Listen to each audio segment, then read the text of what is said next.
Hey everybody, it's Chad Hyams here on the Achieve Your Apex podcast. And I really want to take a moment and thank you for coming along with me on this journey. You see, the journey is for me, right? The journey is for me to go through all these lessons again and keep reminding myself why I put it into the book. If you haven't read Achieve Your Apex, you can find it on Amazon, or you can go to achieveyourapex.com and you can order a signed copy right from me if for some reason you want to lower the value of the book. All right.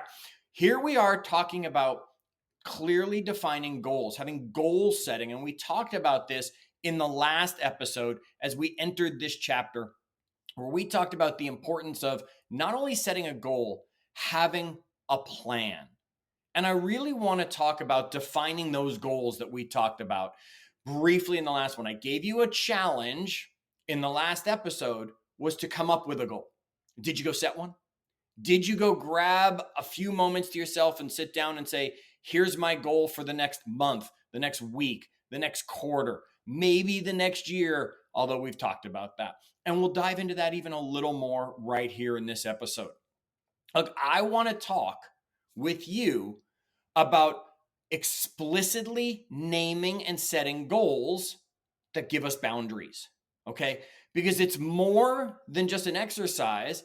It's a move that fills us with advantages, with energy, and how it brings it all together. And I love lists. I'm a huge fan of lists. I don't know why.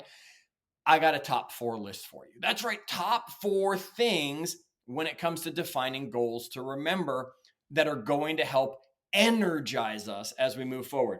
This isn't about how to define a goal. We'll talk more on that. This is about the power of defining that goal. So number 1, without defining a goal, it's challenging to replicate it. So if you set a goal to go achieve X in business, sell X widgets, and you do it, if you didn't have it clearly defined how you got there, you can't do it again necessarily. Or you can't look at it and say, what do I need to do better so I can do 2X or 3X on those widgets? Right? We don't understand where we failed so that we are in a position to be able to say, aha, here's where I got off track. Here's where I made a mistake. Here's where I was wrong on my plan. If I have clearly defined goals and I have a plan to achieve those goals, I will see the wins and the challenges that come along the way. I can then correct the challenges, replicate the wins, and as I move forward, continue to exceed those goals by stepping them up, knowing what was right and what was wrong. Number 2, we had a long-term vision. Now remember, in the last episode, I talked about don't set goals too far down the road, right? We want to set goals that we're going to achieve in the near future. You don't want to set a 10-year goal. A 10-year goal, it's never going to feel real to you because it's so far away. Setting a quarterly goal, maybe a half-year goal, maybe an annual goal, maybe. Yet what we need is that long-term vision to pull us with short-term gratification along the way. So think about it like this. This year, I want to lose X number of pounds, or I want to sell X number of widgets, or whatever your goal might be. I want to see X number of countries, right? Whatever you set your goal as.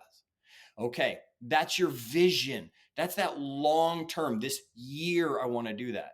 Now we can come up with short-term gratification.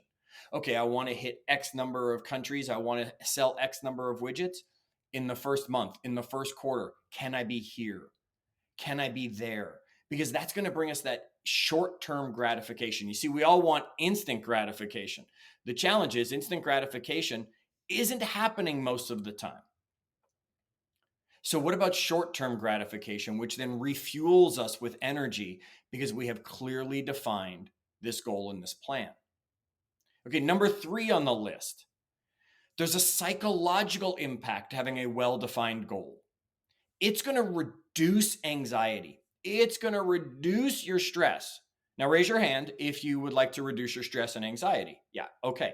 There's nobody that wouldn't, right? How about increasing your focus? Everybody always says, I have to focus more. I have to focus more. if you have a clearly defined goal and plan to make it happen, you don't have anxiety and wondering what you should do.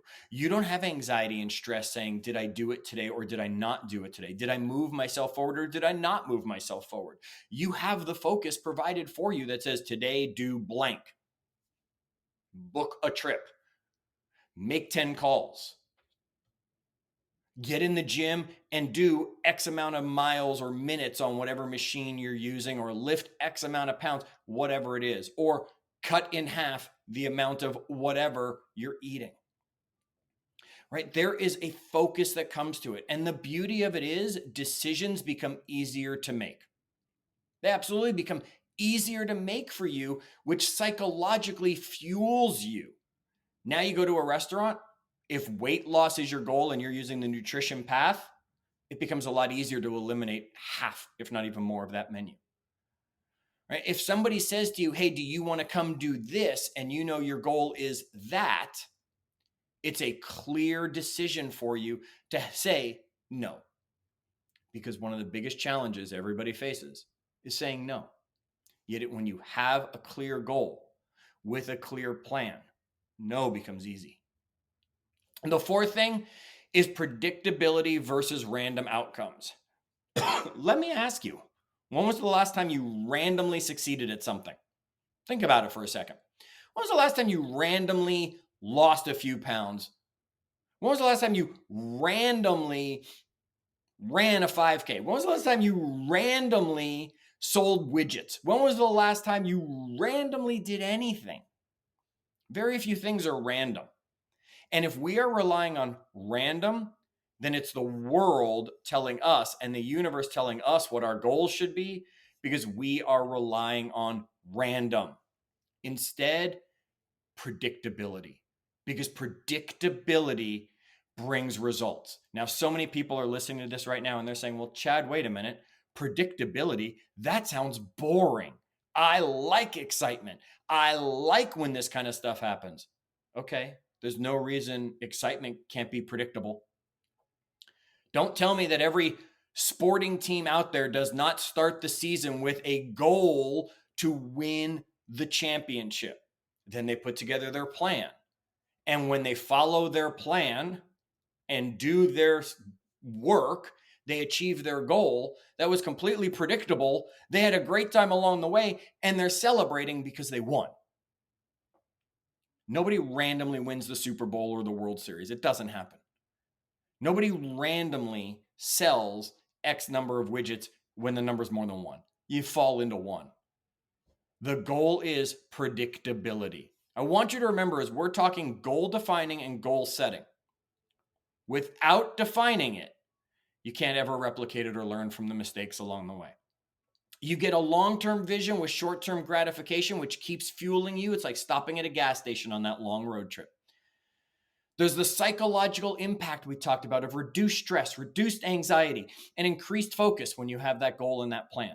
And predictability versus a random outcome. You no longer have to rely on the universe making it happen for you. Folks, we're going to keep talking goal setting in the next episode, and we've got so much more to come, including some interviews I'm going to be dropping in here with some people giving you a tip on how you can achieve your apex. Until then, keep climbing.